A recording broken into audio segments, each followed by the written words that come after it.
ದ್ರೋಹಿ ಮಯೂರ ನಿಮ್ಮಲ್ಲಿಗೆ ಬಂದರನೆ ನಮಗೆ ತಿಳಿಸತಕ್ಕದ್ದು.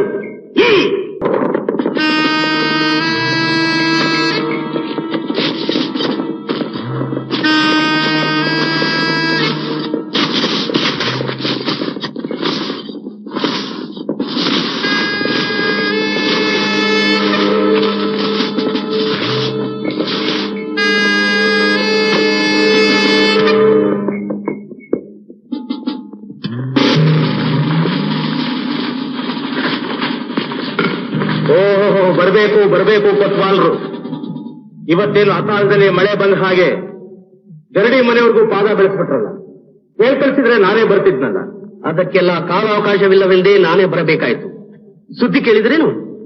ಯಾವ ಸುದ್ದಿ ಕೊತ್ವಾಲ್ರೆ? ಚೆನ್ನಾಗಿದೆ. ಊರೆಲ್ಲ ಹರಡಿರುವ ವಿಷಯ ಇನ್ನೂ ನಿಮ್ಮ ಕಿವಿಗೆ ಬಿದ್ದಿಲ್ಲವೇ? ಕುದುರೆ ಬೈಲಿನಲ್ಲಿ ಯಾರೋ ಬ್ರಾಹ್ಮಣರ ಹುಡುಗ ರಾಜಕುಮಾರ ವಿಷ್ಣುಗೋಪಾಲನ ಹೊಡೆದುರುಳಿಸಿ ಪಲಾಯನ ಮಾಡಿದ್ದಾನೆ. ಆ ರಾಜದ್ರೋಹಿಯನ್ನು ಹುಡುಕಿಕೊಂಡೇ ನಾನಿಲ್ಲಿಗೆ ಬಂದದ್ದು. ಆದರೆ ಅವನಿಗೂ ಈ ಗರಡಿ ಮನೆಗೂ ಏನು ಸಂಬಂಧ ಕೊತ್ವಾಲ್ರೆ? ಇವರ ತಿಳಿಯದೆ ಅಡಿಯಿರುವುದಿಲ್ಲ ಈ ಕೊತ್ವಾಲ. ಆ ರಾಜದ್ರೋಹಿಯ ಹೆಸರು ಮಯೂರ. ತುಂಗಾ ತೀರದ ಈಶಭಟ್ಟರ ಸಾಕು ಮಗ, ರಂಗ ಜಟಿಗಳ ಪರಮ ಶಿಷ್ಯ. ಮಯೂರ ನನ್ನ ಶಿಷ್ಯ ನಿಜ. ಆದರೆ ನಿನ್ನೆ ಹೋದವನು ಇವತ್ತಿನವರೆಗೂ ಬಂದಿಲ್ಲ.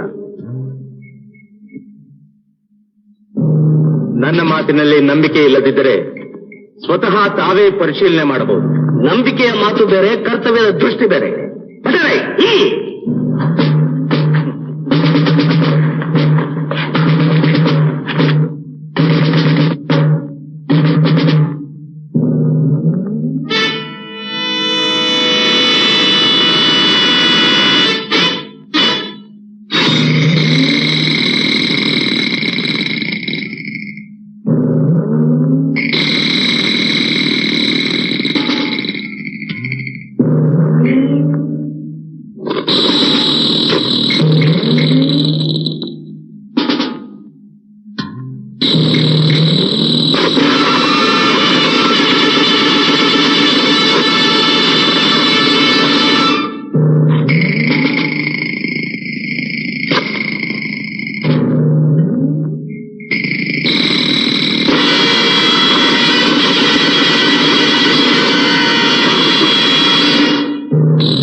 ರಂಗಾಜಟ್ಟಿಗಳೇ, ಆ ದ್ರೋಹಿ ಮಯೂರ ನಿಮ್ಮಲ್ಲಿಗೆ ಬಂದರನೆ ನಮಗೆ ತಿಳಿಸತಕ್ಕದ್ದು.